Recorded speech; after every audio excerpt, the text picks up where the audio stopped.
Bom dia, galera. Hoje sextou, né? Sexta-feira, último dia da semana, pouquinho de atividade, aula de história. Vamos lá. Hoje nós vamos falar sobre a riqueza que vem do Oriente. Que riquezas são essas? Vamos lá? A história das grandes navegações acaba nos levando à história do Brasil. Vocês já ouviram isso? Então vamos contar um pouquinho da história do nosso Brasil. Vamos lá. No século XV, os europeus procuravam novos caminhos para comprar produtos orientais, que chamavam de especiarias. Que produto era esse? Pimenta, cravo, canela, sal, açúcar, gengibre e noz moscada. Além disso, buscavam também o domínio do comércio de seda, porcelana, tapetes, pedras preciosas, ouro e prata. As especiarias eram produtos singulares, que não encontrados com facilidade na Europa. Com isso, eram especiarias raras. Olha aí embaixo no livro, vocês estão vendo que as especiarias que eu citei lá em cima, mas aqui embaixo tem o desenho. A canela, o cravo, a noz moscada, a pimenta, o gengibre e o açafrão. As especiarias, normalmente, eram de pequeno volume e alto valor no mercado europeu. Algumas eram utilizadas, geralmente, na preservação de alimentos. Haja visto que era muito difícil preservá-los sem geladeira naquela época. E isso provocava um desperdício de comida e uma fome muito grande. Esses materiais encontrados nas Índias eram muito apreciados pelos países europeus e percorriam o mar Mediterrâneo até as cidades italianas, que faziam a sua distribuição. Vamos ver, a Europa, naquele momento, estava passando por uma série de transformações políticas e econômicas. Esse fato motivou a busca por novas rotas comerciais, pois as mais utilizadas estavam sendo dominadas pelos italianos na cidade de Genova e Veneza, que intermediavam a compra desses produtos e acabavam vendendo as especiarias por um preço absurdo. Quando chegou o ano de 1453, os turcos otomanos tomaram as cidades de Constantinopla, hoje Istambul, na Turquia, e impediram o comércio de especiaria e a entrada de navios no mar Mediterrâneo. Esse fato provocou um alvoroço na Europa, pois o preço desses produtos, que já era tão alto, agora ficaria mais alto ainda, devido à escassez, lei da oferta e da procura. Essa dificuldade provocou em Portugal a necessidade de adquirir as especiarias. A lei de oferta da procura é um conceito que diz que o preço de um produto é regulado pela relação entre a oferta desse produto e a procura por ele. Em outras palavras, se tivermos uma pequena quantidade de um produto disponível e sua procura for muito alta, o preço dele tenderá a aumentar e vice-versa. Aqui vocês estão vendo um planisfério, um globo terrestre. Pedro Álvares Cabral, Vasco da Gama e Cristóvão Colombo foram os navegadores contratados pela coroa portuguesa e espanhola para descobrir novas rotas para se chegar ao Oriente, porque era necessário manter o comércio com as Índias, onde eram compradas as especiarias tão apreciadas na Europa. Alguns fatores facilitaram essa expansão, como a posição geográfica de Portugal, que ficava na Península Ibérica, de frente para o Atlântico, e também a criação de um centro de desenvolvimento de tecnologias, que tinha por objetivo facilitar a navegação. Agora aqui, vocês vão ver nessa outra página, né? Os navegadores portugueses trocavam suas especiarias e comentavam suas descobertas. Os conhecimentos adquiridos eram discutidos em um centro de estudos náuticos, conhecido como Escola de Sagres, em que se destacava a figura do infante Dom Henrique, nobre português. Nesse centro foram desenvolvidas várias técnicas de navegação e instrumentos. Vamos ver, foram o astrolábio, a bússola, a caravela e o nau. Vamos lá primeiro para o astrolábio. O que é o astrolábio? É um instrumento naval antigo, usado para medir a altura dos astros acima do horizonte. O uso do astrolábio facilitava a orientação dos navegadores por meio da observação da posição das estrelas. Como outro meio de orientação, a bússola, que é tão falada, é composta de uma agulha magnetizada na horizontal, suspensa pelo centro da gravidade, e aponta sempre para o eixo norte-sul, ao seguir a direção do centro magnético da Terra, ou seja, indica o polo. Facilita a orientação dos navegadores. Vamos lá, a caravela, esses barquinhos que vocês estão vendo ali ao lado. A caravela foi uma embarcação de porte médio e de velas triangulares, usado pelos portugueses e espanhóis durante a Era do Descobrimento. Vamos lá, a nau. Era um barco de grande porte, destinado a longos percursos, em vários documentos históricos, e nauagem como a denominação de nave. Cartografia. O que é a cartografia? É uma ciência que trata da concepção, produção, difusão, utilização e do estudo dos mapas. Por meio dos mapas, os homens tentavam compreender as dimensões da Terra. Vamos lá para você sabia? Você sabia? Os europeus acreditavam que a Terra não era redonda, mas plana, e que existiria um abismo. Veja que interessante essa ideia. Existia porque os europeus pensavam que a Terra tinha um fim e que existia um mar de perigos chamado Mar Tenebroso, que estava repleto de monstros e águas ferventes. Essa imagem foi criada devido ao meio do desconhecido. O medo do desconhecido. O homem só conhecia uma parte da África, a Europa e uma parte da Ásia. Para o europeu, o mundo era somente aquele que ele conhecia. 2 caminhos e um destino das Índias, as Índias. Vocês estão vendo aí o caminho que eles saíram para chegar às Índias. 2 caminhos e um destino às Índias. Os portugueses decidiram iniciar a busca de uma nova rota comercial, contornando a África. Localizaram aí no mapa a África. Estão vendo aí o nome África Grande? Esse modelo de navegação ficou conhecido como período africano, ou seja, o que se pretendia era contornar a África até chegar às Índias. Veja aí no mapa, aí abaixo, onde está, da África até as Índias.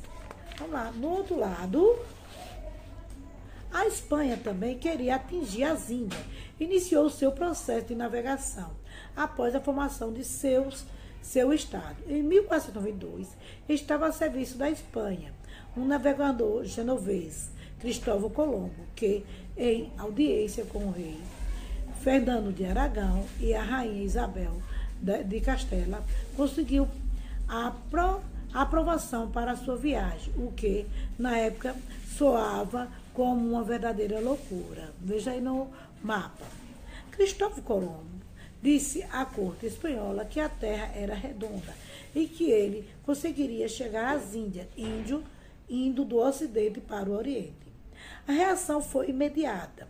Muitos riram e disseram que Colombo era louco e que Isabel, a rainha, também era, por acreditar nele. A viagem foi marcada para o dia 3 de agosto de 1492.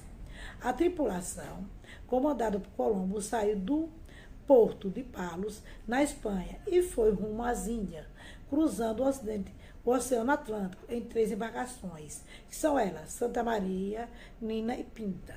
Ou seja, rumo aos desconhecidos, penetrando no que era mais temido para os marinheiros, o Mar Tenebroso, como era conhecido o Oceano Atlântico, por ser muito turbulento para a navegação. Quando chegou a pouco mais da metade do caminho, houve o início de motim, pois as riquezas e as Índias não haviam sido encontradas e os marinheiros estavam bem no meio do mar tenebroso. Colombo com sua determinação, conseguiu acalmar os ânimos, oferecendo àquele que primeiro encontrasse uma terra, uma recompensa. Aí, no dia 12 de outubro de 1492, Colombo encontrou uma pequena ilha no Caribe, como acreditava que tinha chegado às Índias. Chamou os moradores dessa ilha de índios. Por isso, hoje chamamos os nativos da América de indígenas. Na página 65 e 66, tem uma atividade relativa ao que eu li hoje, o que eu li, expliquei as atividades sobre a riqueza do Oriente. Quais são as riquezas do Oriente? Canela, cravo, noz moscadas, pimentos, gengibre e açafrão. O que os povos queriam? Chegar às Índias, mas chegaram ao Brasil e deram o nome desses habitantes de índios. Eles pensavam que tinham chegado à Índia, mas chegaram ao Brasil. Até a próxima aula.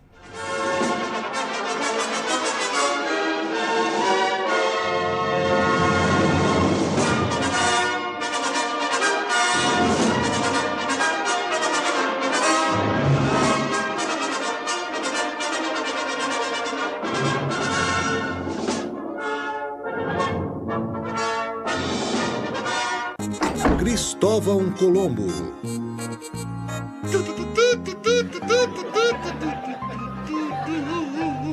Sua Majestade, a rainha!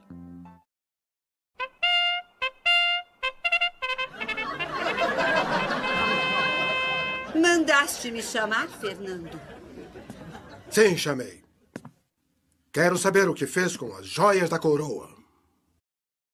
Tá bom. Eu penhorei.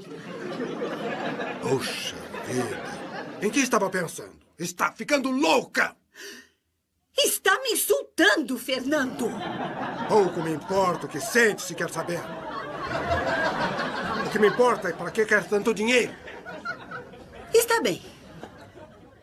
Você já ouviu falar de um tal de Cristóvão Colombo? Claro que sim. Não é o louco que pretende descobrir um novo caminho para as Chinas? Para as Índias. Dá na mesma. Bem, o que tem a ver Cristóvão Colombo com o dinheiro que pegou emprestado? É simples. É com este dinheiro que eu quero custear a viagem. Francamente... Eu também pensei que era uma aventura descabida, mas esta manhã eu escutei uma coisa que me fez abrir os olhos. Um despertador? Faria o favor de nos deixar a sós? Com licença. Pode prosseguir. É que eu tenho a convicção de que Cristóvão Colombo será um dos grandes homens da história.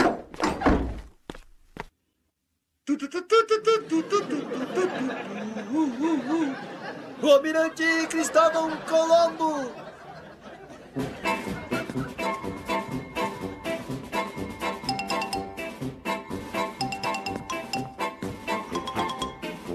Minha rainha!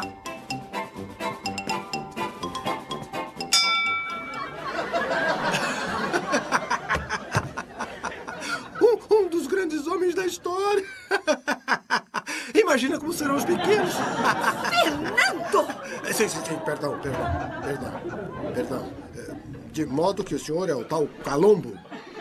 Colombo? Tanto faz Colombo ou Quilombo. No.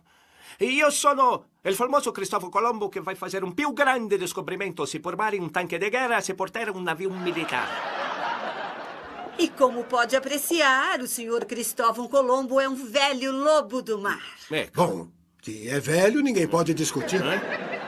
Eu não sei, mas pelo sotaque é um estrangeiro. De onde vem, Colombo? Lá de fora. Estou perguntando onde viu a primeira luz. Num holofote de 50 watts. Bem, é que o seu Cristóvão não domina bem esta língua. Você também não. O que será que todo mundo sabe da nossa vida? Eu quero dizer que ele não fala bem a nossa língua. Sì, io parlo sua língua muito bene. Sono due cidade che disputano o local de mio nascimento. Gênova e Veneza. Ah, eu já ouvi falar disso. Os venezianos dizem que é genovês. E os genoveses dizem que é veneziano. E com certeza é melhor ser parente das persianas. Por isso eu digo que não é parente. Me diga, Colombo, o que acha de me provar melhor? Nem que tu fosse a Cicciolina. Quero dizer, para me convencer de tudo. E também, como pretende chegar à Índia rumando para o Ocidente? Porque la Terra não é plana. E il mondo che vivemos è redonda come una sfera, capisca? Não entendi. Permesso. Permesso. Questo aqui è a Terra. Pois parece uma maçã, não acha? Por San Gennaro. Por todos os lados. Io sto parlando in metáforas. Você não sabe o que é uma metáfora? É a esposa do semáforo. Além do mais, a maçã é para sobremesa.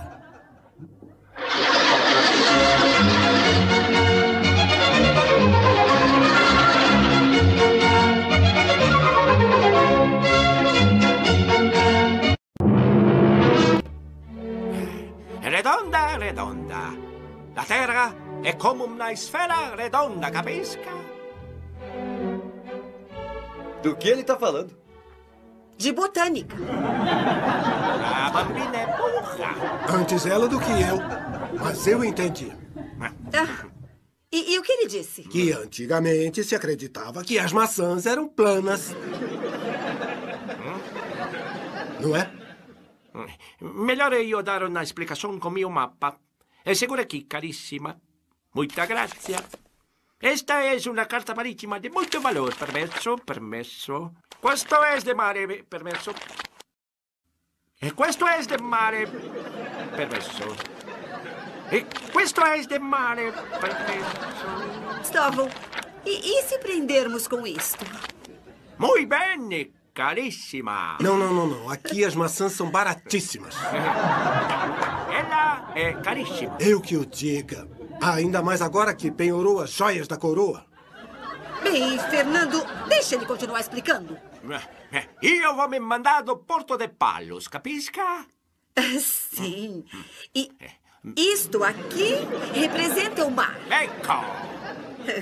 E estes pontinhos são as ilhas. Não são ilhas. Então o que são? São cocositos de mosca. Per San Gennaro. O que foi? Não eram cocositos, eram ilhas. Permesso, permesso. Permesso. Permesso. Aqui está. Deixa-me ver. Não, isto sim é cocosito. Já chega de besteiras. Isabel, dá logo o dinheiro do cofre para esse homem, tá bom? Vai que numa dessas ele acaba descobrindo a América. Obrigada, Fernando. Vai com Deus, senhor Cristóvão. Grazie, senhora, grazie. Senhor Cristóvão, há alguma forma de eu acompanhar na viagem? Não, caríssima. Há um ditado de navegante que diz: se quando viaja faz o que quer, quando viajar não leve mulher.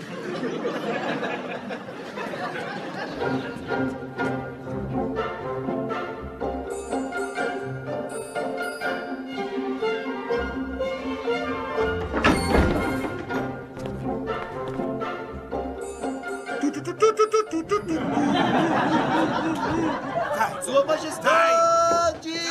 O rei! Sai já daqui! Já! Quero saber.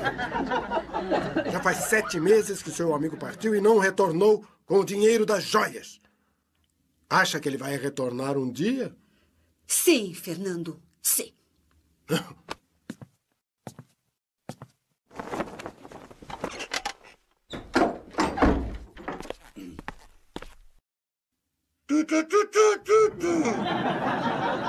O almirante Cristóvão Colombo.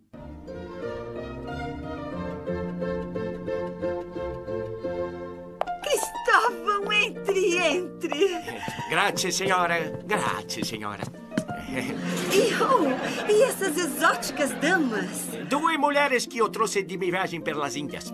Uma de Jamaica e a outra de Tamarindo. E um artigo da fabricação local, tabaco. O que parece? Smoke. Ecco. E me diga, senhor Cristóvão, não teve contratempos? 5.532 contratempos. E a prima parte da viagem estava com água na galera. Qual das duas? Mas isso foi tudo que descobriu? Ah, e eu também descobri a América. Ah, isso qualquer um descobre. É mesmo? É? Você pode equilibrar um ovo em la cabeça? Como? Deixa ver, com licença. Como assim? Isso não pode ser feito, homem. Permisso? Permisso.